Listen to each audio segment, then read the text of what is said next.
Hi first guys நான் அப்படியே இன்னைக்கு இந்த வீடியோல F1 படத்துக்கு நான் அப்படியே தான் பார்க்க வந்து போகிறோம். F1 இந்த ஒரு படத்தை பற்றி உங்க எல்லாருக்குமே தெரியும் அப்படின்னு நினைக்கிறேன். நம்ம இந்தியாவில் மட்டுமே இந்த ஒரு படம் 100 கோடிக்கு மேலே கலெக்ஷன் பண்ணியிருக்கு அப்படின்னு சொல்லிட்டு அஃபிஷியல் அனௌன்ஸும் பண்ணியிருக்காங்க. நம்ம இந்தியன் சினிமாவை பொறுத்த வரைக்கும் அதாவது வெளிநாட்டிலேருந்து ஹாலிவுட்லேருந்து ஒரு படம் ரிலீஸ் ஆகி 100 கோடி கலெக்ஷன் பண்ணி ரொம்ப நாட்கள் ரொம்ப வருஷங்கள் ஆச்சுன்னு கூட சொல்லலாம்னு நினைக்கிறேன். இந்த வருஷம் வந்து பார்த்தீங்கன்னா ஜுராசிக் பார்க் ரீபான் இந்த ஒரு படமே 100 கோடிக்கு மேலே இந்தியா அளவில் கலெக்ஷன் பண்ணிச்சு. அண்ட் இந்த ஒரு F1 படமே 100 கோடிக்கு மேலே கலெக்ஷன் பண்ணியிருக்கு. இதை வந்து அஃபிஷியலாகவே அனௌன்ஸும் பண்ணியிருக்காங்க. இந்த ஒரு F1 படத்தை தியேட்டரில் பார்க்க மிஸ் வந்து பண்ணியிருந்தீங்கன்னா ஒரு மிகப்பெரிய எக்ஸ்பீரியன்ஸை மிஸ் வந்து பண்ணிட்டீங்க அப்படின்னு தான் சொல்லலாம் செய்யணும். இந்த ஒரு படத்தை பொறுத்த வரைக்கும் பக்காவான ஒரு தியேட்டர் மெட்டீரியல் தான் அப்படின்னு சொல்லலாம். இந்த ஒரு படத்துக்கான கேமரா ஒர்க் விஷுவல்லாம் வந்து அவ்வளோ சூப்பராக பண்ண வச்சுருப்பாங்க.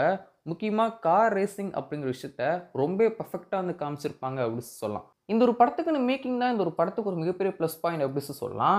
இந்த ஒரு படத்துக்கான கேமரா ஒர்க் ஒவ்வொரு சீனுமே அவ்வளோ சூப்பராக இருக்கும்னு செஞ்சு முக்கியமாக காரோட ரேசிங் அப்போ அந்த ஒரு கார்லேயே வந்து கேமராஸ்லாம் ப்ளேஸ் பண்ணியிருப்பாங்க இல்லையா, அந்த ஒரு கேமராக்கான மூமெண்ட்ஸ்லாம் அவ்வளோ சூப்பராக இருக்கும்னு செஞ்சு ரியலாகவே ஒரு ரேஸ் இதெல்லாம் பார்த்து எப்படி இருக்கும், ஒரு கார் ரேஸை ரியலாக பார்த்து எப்படி இருக்குமோ அந்த ஃபீல் தான் இந்த ஒரு படம் உங்களுக்கு கொடுக்கவும் செய்யும்.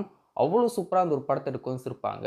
ஸோ நீங்கள் இந்த ஒரு படத்தை பார்த்துனீங்கன்னா உங்களுக்கு இந்த ஒரு படம் பிடிச்சிருந்துச்சா இல்லை அப்படி சொல்லி மறக்காம கீழே கமெண்ட்ஸ் ஷேர் பண்ணுங்கள்.